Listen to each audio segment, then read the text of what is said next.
Господин Педаровски, ви честитам уште еднаш. Благодарам. Ви посакувам многу среќа. Ова е уверението со кое што Државната изборна комисија ве прогласува за претседател на Република согласно изборниот закон. Да се заблагодарам на Државната изборна комисија. Колку се сеќавам, по прв пат влегов овдека кога потпишувавме кодекс за фери демократски избори пред месец и половина. Се обврзавме сите учесници дека до крајот ќе ги почитуваме уставот, законите и сите други прописи кои се значени за да се излече овој изборен процес како што треба. Мене ми е посебно драго што на крајот на целиот изборен процес конечно добивме процес кој беше од сите оценет и од внатрешните монитори и од надворешните набљудувачи. И оно што е многу важно, од набљудувачката мисија на ОПСЕ ОДИХР и прелиминарниот нивни извештај во први круг и овој последниот прелиминарен за завршените избори, добивме позитивни оценки и по прв пат, ако не се лажам, а памтам долго, бидејќи имам доволен број години да памтам, од 90-те навака, сите учесници во изборниот процес го призна изборниот резултат на крајот, значи го призна изборниот исход, што, фала Богу, се случува после 25 години во држава и е исклучително добра препорака за нас како држава, што можеме во пресрет на јунскиот самит на Европската унија да кажеме дека и во овој и од овој аспект и во овој дел изработивме како што доликува на една држава која сака да започне преговори со Европската унија. За тоа се заслужени, се разбира, не само учесниците директни во изборниот процес, јас и 20 мои против кандидати, на кои им благодарам за однесувањето во текот на целата кампања, туку и сите други државни институции надлежни за организација од Државната изборна комисија па се до последниот гласачки одбор, да го наречам. Малкумина знаат, јас пред 5-16 години бев председател на Државна изборна комисија и знам дека со околу 3.500 гласачки места во земјата имате 5 члена на гласачкиот одбор и 5 заменици и рачунајте тоа се десетици илјади луѓе кои се дадоа се од себе во двата изборни дена и пред и потоа се разбира до сумирање на резултатите да ова помине како што треба. И навистина ми е драго што добивме најпозитивен извештај од мисијата на ОПСЕ ОДИХР за спроведените избори и во првиот и во вториот круг. Тоа може да не радува само сите нас што живееме тука, бидејќи после децении и децении државата покажа дека може да се однесува европски и институциите да бидат професионални и непартиски. Така што се на се, јас го оценувам овој изборен процес како исклучително успешен, најмалку затоа што сум ја на крајот победник. Повелете ако има некои прашања.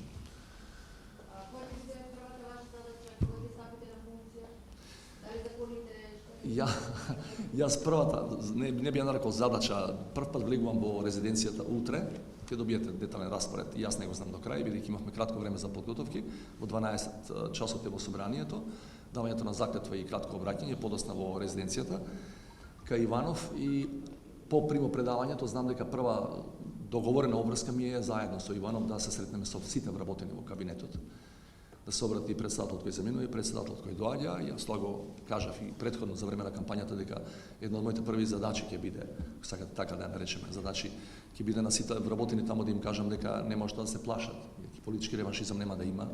Се разбира, зборувам за оние кои сите овие години наназад работеле во склад со законите. Сите други нема да почувствуваат дека воопшто има нов човек таму во резиденцијата, во кабинетот.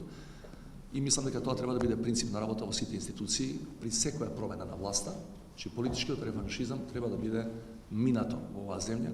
Малкумина сме, сите се знаеме, кој прекршил закон ќе си одговара, кој си ја работи работата како што треба, стручно, професионално, треба да си остане на таа работа, сосема независно дали е припадник на партија на власт, партија во опозиција, не е припадник на ниедна политичка партија.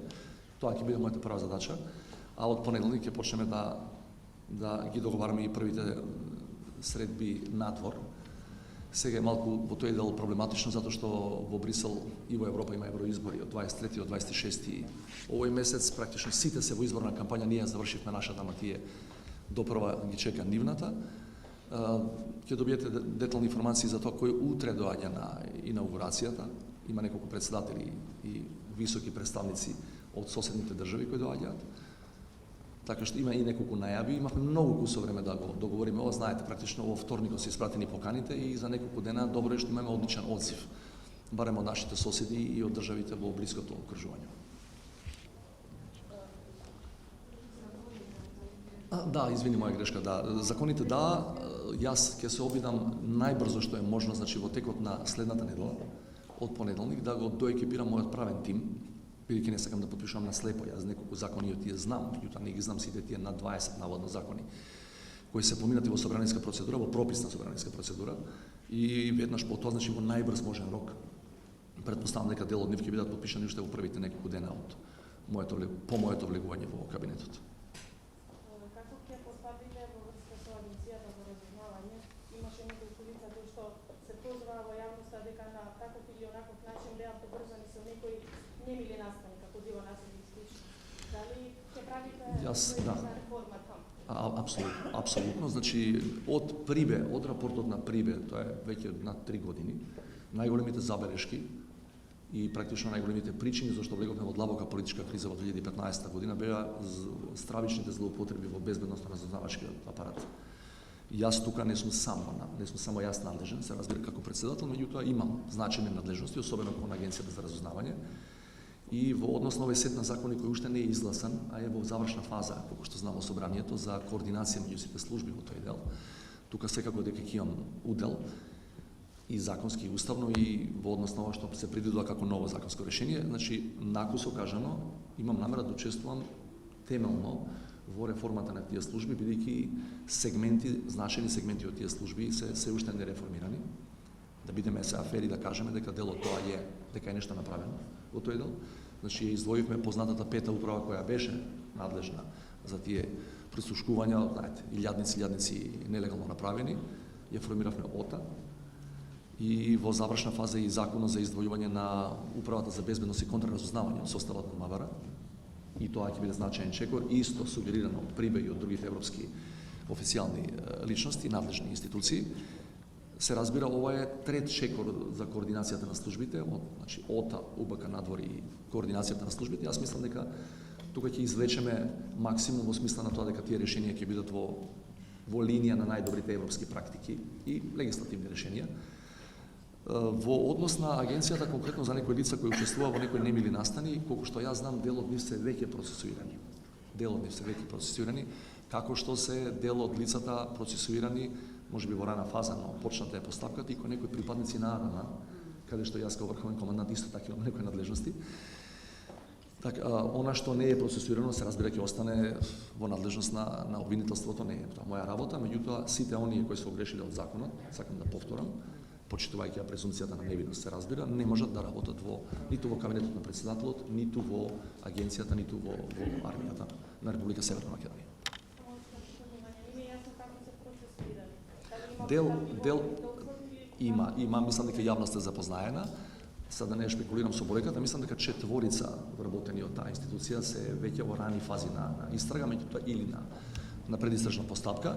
Меѓутоа тоа не е моја работа да коментирам. Знам дека е нешто почнато. Дали ќе биде започнато и терано понатаму кон други луѓе или кон овие истите, или можеби ќе биде запрено, тоа не е моја работа. Јас како политичка власт, како председател не смеам да коментирам судска пресуда, па дури и на крајот кога ќе биде донесена во завршен степен, а камоли во раните фази. И тоа знам дека некакви информации во медиумите имаше дека дел од тие луѓе се повикани, минимум се повикани да дадат изјава кај обвинителот. Ви благодарам.